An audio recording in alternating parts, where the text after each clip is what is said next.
what do you make of that idea that perhaps this is creative destruction, as we saw referenced in a report from the Security Conference? Is it maybe needed that we kind of do things differently, whether they be good or bad, as the Commodore there was saying, not the way we would expect the US to comport itself, but is this creative destruction?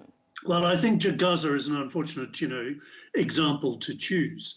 I don't think it would have been possible for the Americans to have intervened on the Israeli response to what was a terrorist outrage of a scale that they themselves had suffered in 9/11. And they'd have been pretty cross if anybody else had tried to prevent them dealing with 9/11.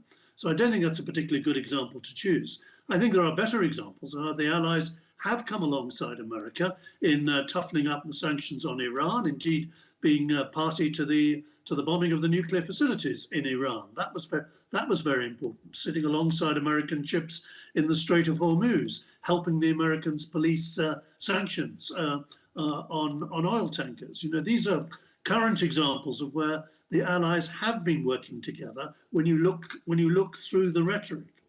But in terms of your very direct question, there is certainly an awful lot for the Europeans to be doing, and they've been promising to do it for a very long time.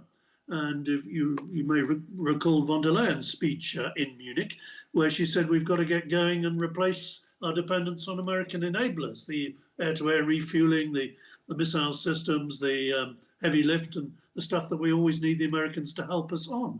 Well, why aren't we doing that? Why aren't we getting European companies to cooperate on that? We're notoriously bad at that. We're not just underspending. Our forces are undernumbered. They're underpowered at the moment, and they don't claim a rightful place alongside the Americans in the Western alliance. So we have much to do as a result.